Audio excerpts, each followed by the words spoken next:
Welcome. My name is Benedicto Kanima, the author of this book, Corporate Valuation, A Practical Approach with Case Studies. And I would like to talk a little bit about this book, just to give an overview of the approach, the design, and its contents. So let's talk about the overview of the book, and I'll focus on approach, design, as well as coverage. The approach is generally a practical approach with case studies. It is practical because it takes the reader from understanding the concept to the application of concept using real examples. And these examples are covered in a number of cases. So the book gives an understanding of what a concept is, how is it applicable, what type of information is required, how to get that information, which method should be applied, and case studies give such an indication. So it is basically a book that addresses problems in evaluation. And to answer why is it practical is because it started with simplicity. Simplicity is a question of understanding the concepts, the definitions, the what question. And then it takes the reader to complex issues, challenges, how to address those challenges. And through that process, it takes you to understanding where to get data, from market data to financial data, because cases will apply those data to understand how to work with the data, and as well as how to apply different set of data for different valuation purposes. And it utilizes different valuation methods. As it tells the reader, there is no single valuation method. There are several valuation methods, and each of the methods is different, and the results are not expected to be the same, although they should be consistent. So the book provides a very general and specific understanding of what evaluation is all about, that it is not a very straightforward thing. It is something that combines simplicity, complexity, judgment, objectivity, and several other factors. So it is basically a subject that is a problem-solving subject. So the evaluation itself is an approach that intends to solve problems. There are so many evaluation problems. So this book will try to explain how to solve some of those problems, including how to deal with the data, how to choose appropriate evaluation method to suit specific evaluation purpose or specific company characteristics, as several methods exist and each method is different. And it therefore try to debate the art and science of valuation, because there is a debate among specialists in the valuation field whether valuation should be art or science. Now, this book is trying to give that sense that it is partly art and partly science. There are issues that involve analysts' judgments that can be subjective, and there are issues that are objective that can be described to some extent as the science of valuation. So the book combines both. Try to give case examples to show the art part of valuation as well as the science part of valuation. And by doing so, it includes several illustrative cases in Excel.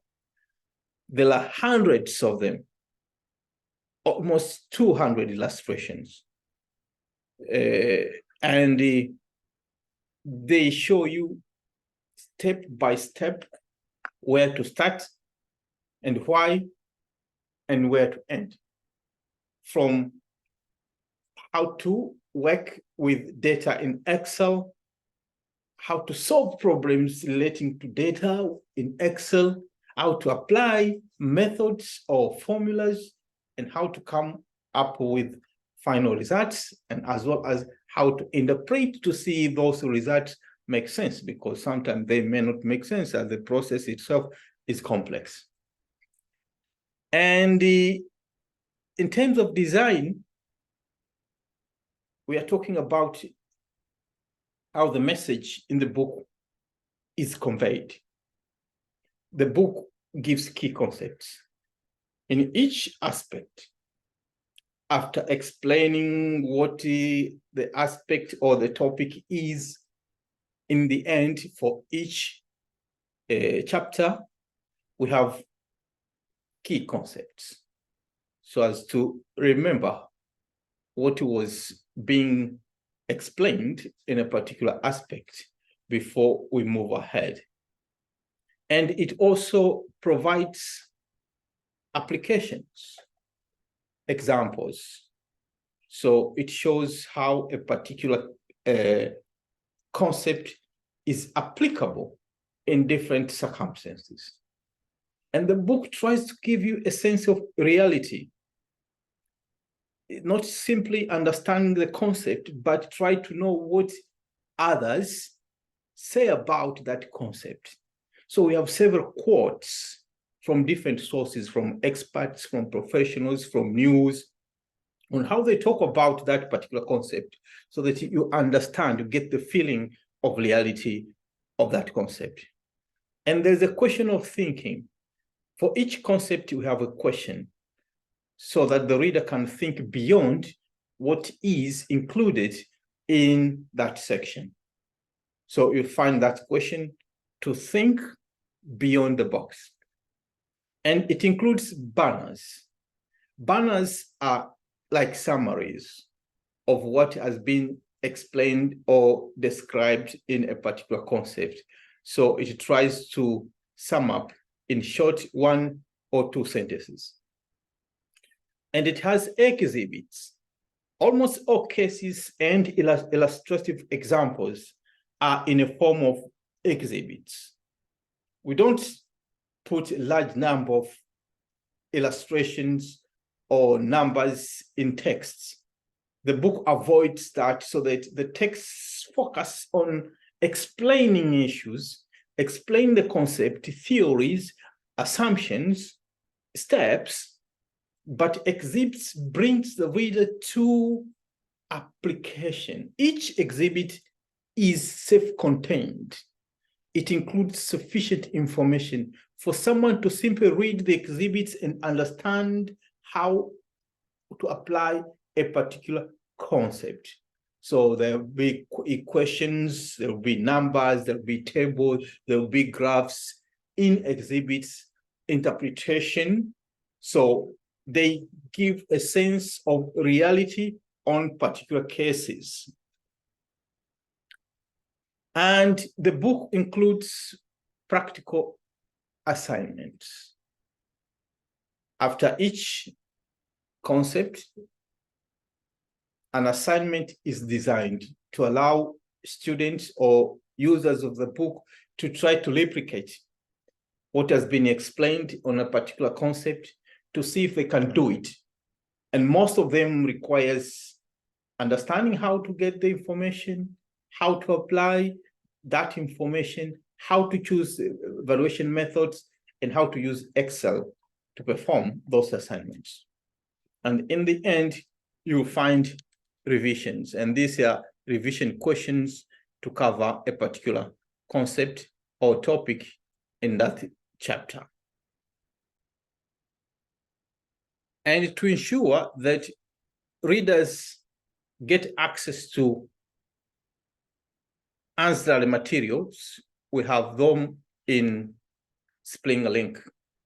You will find Excel workings and data.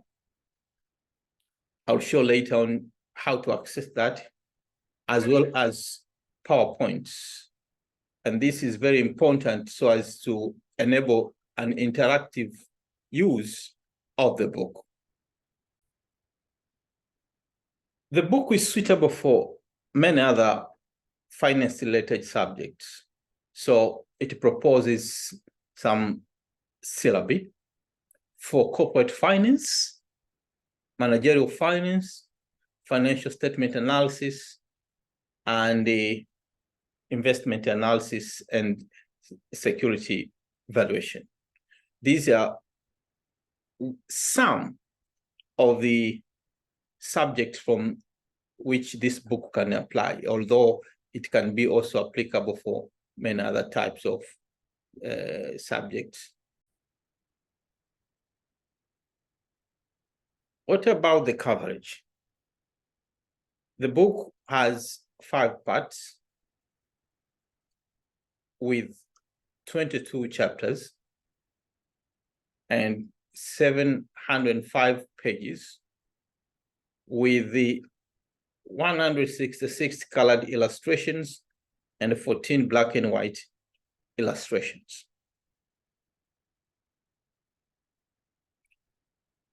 Part 1 of the book has 4 chapters, which is about the concept of value, existence of firm, and the objective of value maximization. This part is very important for anyone who intends to value a company. The book does not simply take you straight to valuation, but prepares you to value companies. So background understanding of key concepts about value is very important, because valuation is performed based on an entity that is a company. So understanding the existing of a company and the objective of the company of value maximization is the first thing we think we should address in this book.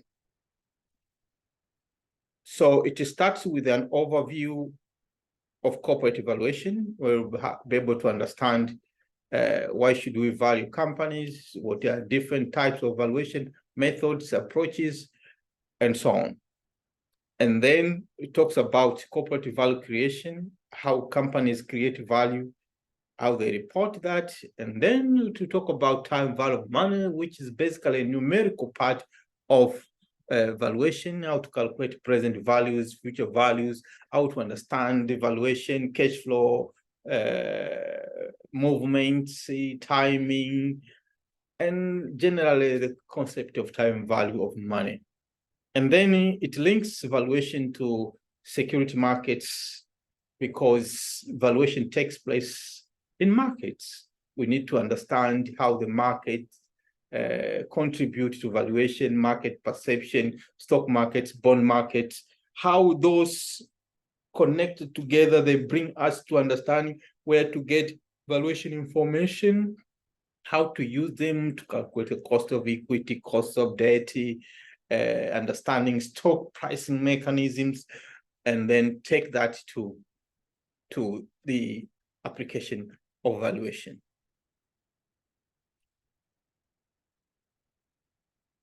And the part 2, with the 6 chapters, is about financial information. And we consider financial information as one of the main sources of valuation inputs.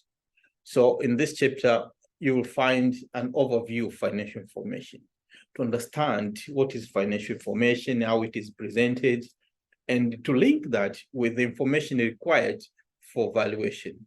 And then chapter 6 will be about basics of financial statement analysis. So in this case, we will talk about ratio analysis and the comparative analysis of financial statements, because they can also be useful in valuation.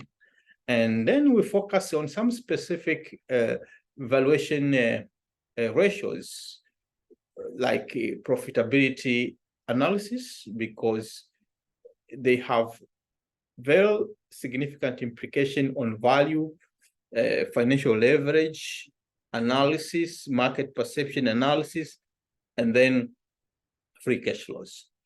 So you learn how to calculate free cash flows and interpret free cash flows, and how to link each of these with the valuation. And the part 3, with the 3 chapters, it is about the cost of capital. The most important part in valuation is how to determine the discount rate, and the cost of capital is the discount rate. So here we have an overview of capital structure and the cost of capital to understand the composition of companies' financing mix, and how to determine the cost of capital generally, its components, to know whether a company is financed by equity, debt, preference equity, or common equity, depending on the company's financing structure, and then be able to estimate the cost of equity and the cost of debt using different techniques or approaches. And the part 4, with the 5 chapters, it is about intrinsic valuation. And this is one of the valuation methods, basically involving discounting expected future cash flows. So it starts with the estimation of growth rate, one of the challenging aspects in valuation, and it covers several methods to estimate the growth rate, trying to address basically the problems and the challenges in estimating growth rate, because this is very challenging. It also covers the free cash flow discount models, in this case, the cost of capital approach, and then free cash flow discount model with adjusted present value. And then it takes you to dividend discount models. And finally, it highlights further issues that are necessary to understand with cash flow discount models. And the part 5, with 4 chapters, is about relative valuation, which is a completely different approach to value companies. It is different from intrinsic valuation. So it starts with an overview of relative valuation, to try to understand generally what is relative valuation and what are the requirements to perform relative valuation. Then it takes you to equity valuation, and this will focus on equity value multiples. Want to understand what are the key valuation multiples for equity and how to apply them, their limitations, then their strengths, and then taking you to enterprise valuation as well, focusing on the most applicable valuation metrics or value drivers for enterprise value, and finally, application of relative valuation, and basically telling what are the possible applications for relative valuation. So after that highlight, I'll take you through the book to try to indicate some of the key aspects that I've just talked about in a nutshell. I'm using an electronic version of the book, and in this case, it is opened through Adobe Digital Editions. There are other alternative electronic devices that you can use to access the electronic version of the book. So you should be able to browse through chapters and pages depending on an electronic device that you use, or if you have a hard copy, that's fine. What is available in the hard copy is exactly the same what is available in the electronic version of the book. So let's start with the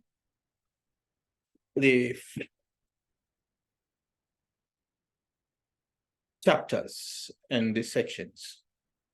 And I'll focus on the key aspects. I'm not going to browse the entire book, but giving you an indication of what is covering, and especially the design. So, for example, this is part 1, the concept of value, existence of the firm, and objective of value maximization. It has, as I said earlier, 4 chapters. So I'll just take you through one chapter to see the design of the book. So, for example, I go to time value of money, chapter 3. So time value of money, you'll be able to see what topics are covered in that particular chapter. So I'm not going to mention all of them, but I would like to just indicate how the book is designed. So in this case, for example, and this is how it is for every chapter, it starts with an introduction, which is simply a brief presentation of the book, what it covers and why, including the learning objectives. So, for example, this is an introduction for this particular chapter. It tells you what is time value of money, why is it important, and then followed by the learning outcomes. So each chapter is exactly the same. Introduction, learning outcome, and then followed by some concepts. So you can see, start with the concept of time value of money, and for each of them to give a feeling of the reality, which I mentioned earlier, you have quotes. So, for example, this is quote 311. It will take you to what that quote is to try to understand what others in the news or professionals say about that particular concept. So we have several quotes for different concepts as well.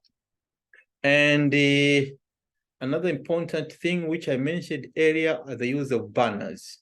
Banner, as I said, is just a summary of one particular concept in 1 or 2 sentences.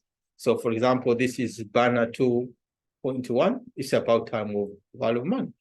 So it tells what is time value of money in 1 sentence. So if someone doesn't have time to read the entire page about time value of money, or you want to revise quickly about that particular concept, you can just go through different banners in that particular chapter. There are several, not only one banner, because almost each concept has a banner. And then you will see concepts followed by links to exhibits. So, for example, exhibit 3.2. What does that say? Because we don't want to put too much information within text. So we use exhibits as the standalone material that can be used by someone who simply wants to go straight to application of a particular concept. So if you say exhibit 321, you'll see that this is an exhibit for how to calculate the future value. And each of them is linked to Excel. So, for example, this is where it starts, 3.2, the time factor future value, and illustrative example. And then it tells see Excel workings. That means you can go straight to Excel sheets, which are available through Springer link, to see how all these calculations you see here have been done, and you can replicate that with any type of data or information you intend to use for the same purpose. And that's how it is. Another important thing which I would like to show is the question of the think material, because on each section we require the reader to think beyond material presented in this book. So, for example, this is Think 3.3 on chapter 3. The question is simple. Why should a higher interest rate have a greater impact in the change of value than a lower interest rate? So we try to prepare the reader to the next stage, but before, we want the reader to try to get conceptualization of the previous concepts by thinking beyond what is presented in the material.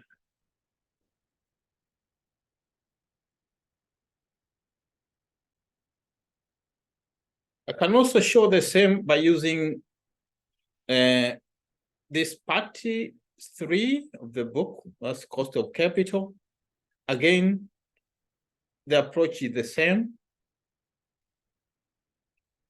It starts with an introduction for each. For example, cost of equity, that is a chapter. It starts with an introduction and then followed by concepts and application. For example, this is the introduction, followed by learning outcomes, and then different concepts are applied. So like the previous one, you should see exhibits that are separate from text, but they are completely independent. You can simply read the exhibits without even going through the text and understand the concept with application. So other materials like banners, you can see here we have banner 12.1. This is just a definition of market return. Banner 12.2, risk-free rate. Banner 12.3, beta. So we have several banners, and this is an exhibit for CAPM and cost of equity. It is an illustrative example, and then it takes you to Excel workings, chapter 12, sheet E 12.2. So in SpringLink, if you access sheet E 12.2, you'll find exactly what happened to arrive into these numbers. And it is possible to replicate the same process with a different company or different data for the same purpose. And then we have the Think, for example, the Think 12.1 in this case wants the reader to answer the question, why should betas differ across stocks within the same market? It's just a question that prepares someone to think before proceeding. And you have, again, banners and several exhibits. Another important thing I would like to take you through are the revision questions, because these are available for every chapter in the end before bibliography. So for example, I'll take you to the revision questions here relating to the cost of equity. These are the revision questions. They cover concept questions as well as problem questions where you'll be required to do some calculations. Review questions. Each chapter has several review questions, from simple questions to somehow complex questions for someone to revise the concept covered. And some of them would require doing calculations, concept calculations, as well as problem calculations. Some of the calculations are included in Excel, so you can find some solutions on how to answer those questions in Excel as well. So it is very useful indeed.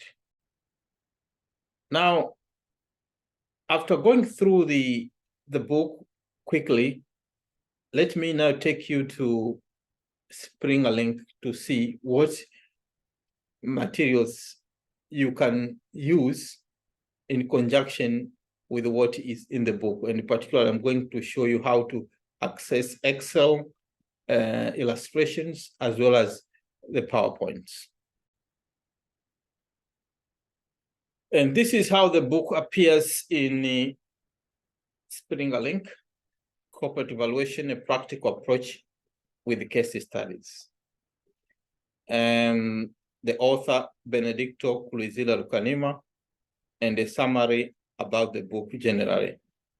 So after that, you should be able to browse through different sections of the book. You have the table of content, and then from the table of content, you can select a chapter that you are interested to read. So for example, if I want to go through the cost of capital, maybe the cost of debt or cost of equity or intrinsic valuation, you want to go straight to that particular chapter or section. So let me use the example for free cash flow discount models, cost of capital approach. So I want to go through that. I'll just click to that link, taking me straight to free cash flow discount model, cost of capital approach. And you'll find an abstract about what is contained in that particular chapter and bibliography relating to that chapter, including cross-reference to Google Scholar. What I really want to show you is the electronic supplementary material, because these are available for anyone, regardless of whether you are bought or hired or rented the book. You have electronic supplementary material for each chapter. And each of these material is linked to the book. As I showed you earlier, for each of the illustrations, you have Excel workings. So those Excel workings are found here, nowhere else. If you want to find those Excel workings, you go to Spring a Link. You cannot find them anywhere else, and they are free, so you can simply use them whatever you want. So data, for example, this is chapter 15. So data 15.2 will take you to Excel workings, and the data tells you refer to Excel sheets for chapter 15, and then Excel so and so. So if you click on this, you should be able to download the respective Excel sheet, which for now I've clicked it, it has downloaded, and it should be available for you to use.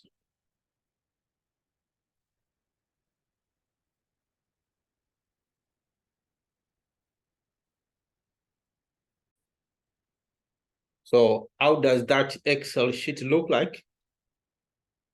I'm going to show you quickly. So this is an Excel sheet downloaded for that specific chapter.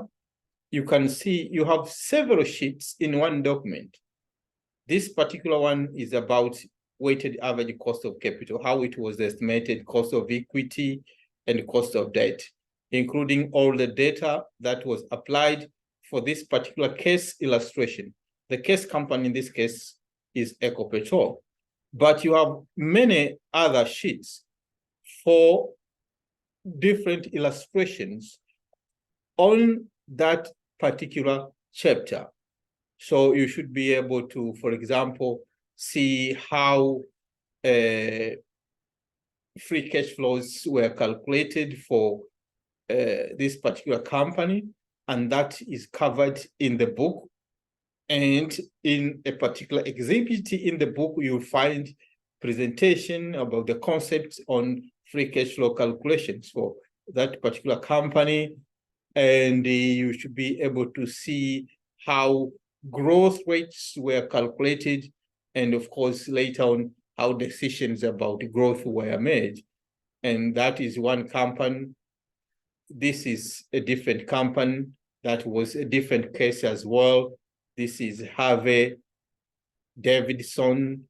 You'll find an illustration for another company. This is Tanzania Breweries Limited. You'll find so many illustrations for different companies relating to that particular chapter. So go through that process to be able to use the book as well as to use the supplemental material. Apart from Excel illustrations, the supplemental material also include PowerPoints for the purpose of teaching or even reading for as far as students are concerned. So again, I'm going to show you quickly how to access the PowerPoint from SpringLink. So we can use the same chapter, free cash flow discount models, or we can use a different chapter. But because we are in this chapter, the PowerPoints are also available on electronic supplemental material. And because this is chapter 15, then it's data 15.1. Chapter slides refer to chapter PowerPoint files for chapter 15. So you will find that file. If you click data 15.15, sorry, 15.1, you should be able to download the PowerPoint. So I'm just going to quickly to show you how that specific PowerPoint look like. So this is how that specific PowerPoint for chapter 15 looks like. So you should be able to use it. You can customize it because it is editable. If you wish to change the way the slides look like, or if you wish to add anything, it should be okay. Because this is just the way the chapter covers. It is not everything, but generally the key aspects included in that particular chapter. But any user should be free to customize these PowerPoints depending on the specific needs of the class or the learning outcomes.